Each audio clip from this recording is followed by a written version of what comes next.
Hello and welcome to the News9 Plus show on the world's first news and current affairs OTT platform, News9 Plus. The conflict in Manipur should worry us all. Both sides on the conflict are using military-grade weapons to target each other. But what makes this a clear and present danger now is what's unfolded in Manipur in the last 2 days. Civilians have begun using drone bombs to target each other. One person has been killed and several injured. Now, drone bombs are among the easiest improvised weapons to deploy, and they've been used by both sides in the Russia-Ukraine war with devastating effect. India's Home Ministry has sent experts to study the drones that were used in the attacks in Manipur. This is not the first such attack on Indian soil, of course. In June 2021, Pakistani terrorists used low-flying drones to target an Indian Air Force base in Jammu. No lives were lost or parked aircraft damaged in the twin attack. But since then, India has had a rogue drone problem. That is, drones used by non-state actors to ferry arms, ammunition and drugs across the international boundaries. The Pakistan deep state and narco traffickers have been using drones to drop arms, ammunition, explosives and drugs along a swath of the border from Jammu to Gujarat. But coming back to Manipur, what do the recent attacks in Manipur, the use of drone bombs, mean for national security? Joining me to discuss this are Lieutenant General P. Ravishankar, former DG Artillery, and my colleague Deepak Badana in the studio. Gentlemen, welcome to the News9 Plus show. General Shankar, I'm aware that you're developing ramjet-powered artillery rounds. So drone bombs are not a very big thing on the scale of a military-grade threat for you. But you know, when civilians start using drone bombs to target each other, like what we've been seeing very worryingly in Manipur, I mean, how worried should we be really? Look, at the outset, I must tell you, one should be very worried about this development. This was a development just waiting to happen for many reasons. First, these are not civilians who are using these drone bombs or drone-carried bombs. These are militias of both sides of the divide in Manipur. These militias have linkages on the other side in Myanmar with their parallel groups who are supporting them. And then, of course, you have to understand there's a civil war going on in Myanmar, where all kinds of militias are fighting with the junta. Yes. And these militias and armies, whatever you call them, have access to Chinese weapon systems. Right. In fact, there's one army which is bordering in the Shan state, which is the local supplier of Chinese arms, smuggled arms for these people. So weapons, drones, all these are available and are being used in Myanmar. Yes. Now add to that the fact that there's a whole lot of drug money there. Drug, turnover is to the region of about $25 billion annually. It's actually too big even for China to handle straight. That's why Chinese also have not entered Myanmar from the eastern side into the Shan state. Right. So put all these things together and you have a cocktail which is just about to burst. Right. And it had to fall on our side. And this is the first manifestation of a drone in this area. Now, you already said that, look, we've had this problem across the Pakistan border where, weapons and drugs were being pushed across. Once they tried that attack in Jammu, it didn't succeed. But this is a different ballgame. Now you're going to see this whole thing exploding. If one side has used it, the other side will use it. Right. And once both these use it, perforce the armed forces will have to, or the central military forces, paramilitary forces have to do something to counter this. So we are looking at a stage of escalation, which is not welcome and it is worrisome, especially taking into consideration, we are talking of a sensitive border state like Manipur. This is my opening stance on it. Yes, and we absolutely. could go along with any In questions. fact, General Shankar, let's look at the visuals that have been coming out of Manipur of the kind of drone bombs that the insurgents are using. There you see the tail of one of the improvised explosives that were dropped from the drone, a quadcopter, a small quadcopter that was recovered. This was the first attack 2 days ago where a civilian was killed, several were injured. You can see the shrapnel from the drone bomb all across this dwelling. And what this does really is to, turn a normal toy like quadcopter, Deepak, into a area weapon. You're instantly using a small drone.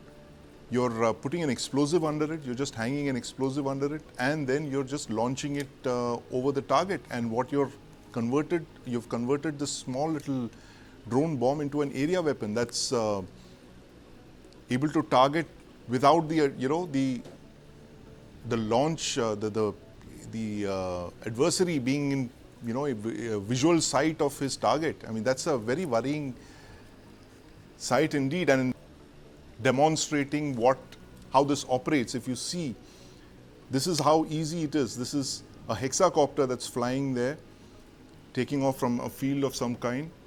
You see this militiaman hanging what looks like a mortar round just under the belly of the hexacopter. There it flies off and it drops straight down. This is a demo video of some kind. General Ravi Shankar, I want to ask you this. How easy is this? Is it as easy as it appears on this video? Yeah, actually, it's easier than what it appears on this video. Right. It's as simple as that, right? Okay, you don't have a bomb, you can put a grenade down. Yes. And these drones are dime a dozen. Yes. You can pick it off anywhere. You can, in fact, order it online also in some cases. You can order it online, you can buy it in a toy shop. Yes. You can do wherever. And to lift, say, half a kg or 1 kg worth of a bomb and throwing it is absolutely on the cards. Right. The thing is that the drone gives you, technology-wise and, from a military point of view, it gives you the front-end integration of the sensor and the shooter. Yes. Right? And the moment that happens, it shortens all loops of engagement. Right. And you can actually precisely target what you want. That this is a very dangerous capability in the hands of these militant groups.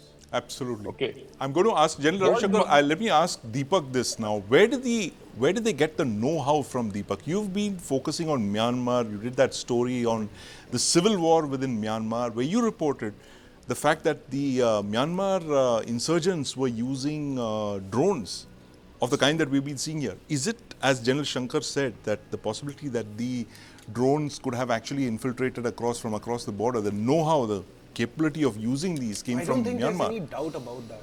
To begin with, people on both sides of the border share close relations. They are practically of the same tribe. Now, what we have to understand is that during the course of the civil war, the military junta had the aerial advantage. They had the air force. The insurgents, in turn, started applying drones. And a lot of them are actually coming from across the border, from China. So it was only a matter of time that this expertise comes over into the Indian context. Right. And the possibilities are indeed horrific. It's horrific indeed. General Shankar, what can we do really about this now? I mean, the fact that now the insurgents have already used it, they've started deploying it, 2 attacks. You're saying, you've warned of an escalation, that the other side could use it as well. How does one prevent this? Look, let me put it this way. Let's see what's the next step which is going to be. You've got these crude drones with bombs and they're pink foot. Right. My worry is tomorrow, what if they use FPV drones, first-person view drones? Right. And that means that, with a guy with an AR/VR device on his head, he can actually guide the drone to its logical conclusion absolutely accurately. And they are very cheap and they are made out of local technologies and all that. And that's what has been demonstrated in the Israel-Hamas war, as also in Ukraine and Russia. Right. So you have a major problem on your hand at this point of time. Yes. Now, how do you defuse it? the first thing is to diffuse the political problem between the cookies and Yes. the Métis. Now, for long it has been treated as some kind of peripheral problem. I think both our Home Minister and Prime Minister need to go there, sit Yes. with both the groups, talk, disarm them. They're pretty heavily armed. That's the Right. first thing. The second thing is, if you don't do that, the connections from across the border will only go stronger. And if Right. it goes stronger, you'll start losing territorial control in this area. Yes. Right? All this talk of I'll put a fence there and all is 3 to 4 years away. Hey. Right. And if this isn't arrested at this point of time politically, Yes. you're going to have a problem. So that is the first thing. Politically, you have to arrest this situation. The second thing is you have to equip the uniformed forces there Right. with counter drone measures. Right. Right? And that's the basic minimum. Whether you want to use these counter drone measures, just EW based, or you want to shoot them down, or whichever, or active or passive measures, one of the two, you have to do that. And it's high time we get on to this. And for this, again, I don't know whether the paramilitary forces and all that will be able to handle all this. Absolutely. So virtually, you'll have to get the army now. Right. And get them going. Very, and very you have important to equip observations. The army, Yes. and you have to get the army and you have to equip them with this. Plus, you have to start your own series of aerial surveillance in this area to see where these drones are being operated from and how and all that. I think we need to handle this at a slightly higher level. Absolutely. We need to handle this at a slightly higher level, General Shankar. I'm going to ask Group Captain Manjeet Singh Sidhu this now. He joins us. He's a drone expert from the Indian Air Force. Group Captain Sidhu, we've just seen two attacks, very sensational attacks in Manipur, drone bombs being used by civilian insurgents. And General Ravi Shankar was mentioning the fact that how there's been a pattern of escalation of the use of drones over the last year. They were first used for reconnaissance, and now they've made the natural progression of being used to carry IEDs and drop them indeed on targets, civilian targets. What are the kind of countermeasures that need to be deployed for this to prevent such attacks from happening in the future? Sir, what I was talking about was the anti-drone system which is available in India. Yes. Today is being majorly made by DRDO, Bell, and Ontario to some extent, and the major private roles has come in after the collaboration with two countries, Israel and Russia. Right. There are two ways of addressing the issue. One is by having the soft kill. That is, you're blocking the waves of communication, EW waves. One is controlling, which is 2.4 gigahertz, which can be very close to the frequency which is used for the Wi-Fi. Right. Now, GPS signal jamming is most easy, which is easily available. Garage jamming is very easily doable. However, if somebody is flying FPV drone, then it is only the controllers which requires to be jammed. And this is what exactly has happened in the Manipur case. Right. Wherein the controller itself, using the images of the target area, he has used the platform to carry the explosive to that location, and which has definitely become devastating now. To have a prevention, you need to have a capability to detect before it is launched, the duration for which it is available to you. Now, what kind of engagement which you can undertake to neutralize such a drone? Right. You need to know whether it is carrying the explosive or the camera. Right. It's slightly more challenging for anyone to start with.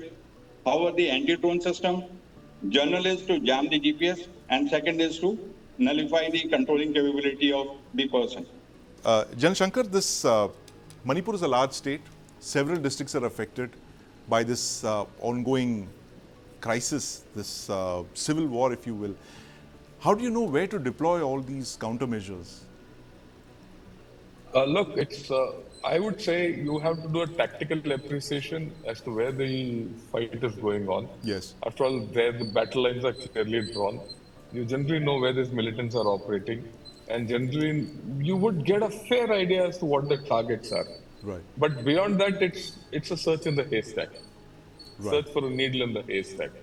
You have to be prophylactic, and you have to see how patterns are established over a period of time, how habits are established, how these drone attacks are undertaken, and it's going to be a long process. It's not an easy thing which has happened here. It's not a simple thing which has happened here. This just complicates the whole process. I mean, I still maintain prevention is better than cure. So first, start seriously going into the political aspects of it and get those warring factions to the table Yes. and start normalizing the state. Otherwise, we are looking at a horrific situation on our border where the Chinese are active, right? Right. And where you will get undermined, your sovereignty and territorial integrity is at stake. I can't say more. Right, absolutely. I think you've nailed it there, General Shankar. The fact that we shouldn't take these drone bombs lying lightly, because these could point to a far, far bigger national security threat on our boundaries, with our adversaries watching very closely. But Deepak, this has been a pattern in Manipur now.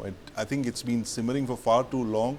And as General Shankar just mentioned, that there has to be a solution for this very quickly, because it's been simmering for about a year now, and now, God forbid, we might see even FPV drones being used by the other side. So literally, how much of a clarion call is there for peace to start there, for, say, the top government officials to come down there and get the warring sides to sit on the discussion table? I think the sooner we start, the better. To begin with, drones isn't really the thing that is worrisome. It's a manifestation of the problem. I think that they're literally if you just the way look up the they're records, attacking each other. If you look up the records, as many as 30,000 assault weapons are missing in Manipur. The problem, that is enough to arm, several battalions. Yes. Then you also have to appreciate this factor that we cannot get caught up in the arms race about drones and counter-drone technology. Yes. We will have to take active measures. For instance, if you look at what's happening in Ukraine, signal jamming is no longer the solution that it was, because, surprise, surprise, there are drones which are there to promote signals. Right. So you have wire-guided drones as well now. Yeah. So there are other drones as well. Yes. There are wire-guided drones. There are drones which work, simply as, say, Wi-Fi adapters, or to boost signals. So we really need to start as soon as we can. Absolutely, we need to start as soon as we can. It's a clarion call for action. Manipur demands conflict resolution at the earliest, because today they're deploying drone bombs. We never know what could come in tomorrow. As General Shankar mentioned, it could be FPV drones of the kind that we've seen in Ukraine-Russia war. But this is a call for action, that the political process literally has to start today, because today it's drone bombs in Manipur. Tomorrow those bombs could travel across the country. It could be used by any other civilian agency to attack VVIPs, to carry out high-profile assassinations on crowds. And that is literally the worry out of these attacks, copycat attacks, other groups using the kind of technology that's been deployed in Manipur, replicating them across the country. But that is a burning issue that we've just been speaking about today, Manipur's drone bombs and why we need to worry. Thank you very much for joining us, General Ravi Shankar, Group Captain Sidhu, and of course my colleague Deepak Badana. On the night of 1st September 2024, shots were fired outside popular Punjabi singer AP Dhillon's house in Vancouver. Rohit Godara, gangster Lawrence Bishnoi's right-hand man, has claimed responsibility. The incident comes just a few weeks after Dhillon released a music video featuring actor Salman Khan. Now, Vancouver is 11,000 kilometers away from New Delhi's Tihar jail, where Bishnoi is imprisoned. This gives you an idea of the Bishnoi gang's global reach. No one seems to be safe from them. In July, if you'll recall, Salman Khan had named Bishnoi and his brother Anmol Bishnoi in the charge sheet filed by the Mumbai Police in connection with a shooting incident outside his house in Bandra. Singers, movie stars and gangsters, particularly from Punjab, have a checkered history. And joining me to discuss this great worry that the gangs of Punjab now pose for India and our overseas interests. Joining me to discuss this are Dr. Vikram Singh, former DGP Uttar Pradesh Police, and my colleague Deepak Badana, who's reported this fascinating two-part story on gangs of Punjab, which tracked the rise of the Lawrence Bishnoi gang. Gentlemen, welcome to the News9 Plus show. Thank you. Dr. Singh, we were just in the previous segment talking about drone warfare and how Manipur, civilian insurgents in Manipur have started using drone bombs to target each other. And that's obviously a manifestation of a crisis that's been going on for a year now. But the gangs of Punjab seem to have done something very similar, ordering hits all across the world on Salman Khan in Mumbai today and AP Dhillon in Vancouver, 11,000 kilometers away. And there doesn't seem to be too much anxiety, if I could put it that way. Why should we worry really? The gangs of Punjab, how serious a threat are they to law and order in India and certainly across the world? Comparisons are odious, but you mentioned the drone technology and also the existence of Lawrence Bishnoi in the Tihar jail, yet his depredations go right up to Vancouver, Canada. Well, you sow a wind and you reap a whirlwind. Drone technology and these two are dimensions, and they had better be addressed before these predators take the better of society and the nation. Vancouver again has the Royal Canadian Mounted Police. Yes. They are the best anywhere on the planet. And to have something like this happening, right. And again I would take it back to Mumbai, where Dawood Ibrahim, son of a Mumbai head constable, started small, dreamt big, and now you have the Dawood Ibrahim empire stretching the world across. Right. Such depredations, such growth in the underworld and does not happen without three things: money, muscle power, and patronage. Money is there. Punjab, there is a leadership crisis. Number two, since there is leadership crisis, somebody has to take the leadership. Punjab has changed after the 1990s, and there's so much money that has come in the pop and the rock music of Punjab. Yes. And it is easy, as you may have found, in the assassination of Sidhe Moosewala. Why? Yes. The protection money wasn't forthcoming. The royalty and the other copyright issues were there. So you had something akin to the assassination of Sidhu Moosewala, Yes. and there could be a dozen cases on record where FIR has been lodged of extortion and also assassination attempts. You also have an aborted attempt on Salman Khan. Yes. What are we hinting at? And the man seems to be at absolute impunity in Tihar jail. They Right. obviously have foot soldiers, not only in Bandra, not only in Punjab, but tragically in Vancouver as well. The indignity of the fact nobody in Canada will believe that he is an outlaw and lone operator, does not have state patronage. But if it is not state patronage, it is state inaction and state looking the other way, and does not have perhaps the wherewithal to not only nip in the bud, but crush him in the bud. Right. My words, if he is not crushed in the bud, we are quoting the recipe of disaster. Look at what happened in Salman Khan's case. Absolute novices, cut-off systems, being provided the weapons, the recce, and after that, the total guidance being provided by hardcore assassins, those who have indulged in contract killing earlier, and you have replicated the same thing in Vancouver. But I had expected a lot more from the Royal Canadian Mounted Police, but now that it has happened, I do hope that there is a wake-up call and they identify what are their SOPs that makes them successful. Operating in Mumbai is one thing, and operating in Vancouver is entirely another. It is an absolutely difficult task to acquire weapons there in Vancouver, to do a recce and get away with it, because the CCTV footages there are artificial intelligence enabled with facial recognition software, and it is well nigh impossible for a person, unless he is fully trained, has all the money power, he can drive his way through, and also has some kind of patronage. Otherwise, I see no reason why such an audacious assassination attempt could have possibly happened. Absolutely. And, thanks for putting that in perspective, Dr. Singh. Now, Deepak, I'm going to ask you this because you're literally the in-house expert on the gangs of Punjab. I remember that documentary that you started 2 years back after Lawrence Bishnoi's assassination of Sidhu Moosewala. How do you literally persecute someone who's already in custody? How does he manage to pull it off? Dawood Ibrahim, as Dr. Singh mentioned, son of a police constable, very similar to Lawrence Bishnoi's story, was sitting in Dubai ordering hits. But here you have Lawrence Bishnoi in the heart of one of Asia's most heavily guarded prisons, operating with perfect impunity. Well, that's because the gangsters of Punjab, and indeed northern India for that matter, they don't subscribe to the traditional models of organized crime in India. For instance, you don't have that strict organization that was a hallmark of, say, the Italian mafia or the Mumbai syndicates. Here, the organization is much more amorphous, and what they exploit is the widespread nature of India's Punjabi diaspora. Right. So it's not just Canada. Deepak Boxer, one of his lieutenants, was found in Mexico. His rival is in Armenia with some, followers in Georgia. Thailand is an old haunt. Anywhere that Indians are, these gangs have a reach. And again, they're also exploiting India's most precious resource, which is actually Indian manpower. Right. Canada is filled with a lot of young men from Haryana and Punjab who are trying to make their way, looking for PR, looking for opportunities. And many times, some of them for easy money, they would easily fall prey for, such a venture. Right. That would bring them not just money, but also some amount of street cred in certain circles. Yes. As far as catching these culprits, I wouldn't be too sure that even the Canadian Mounted Police would be up to that.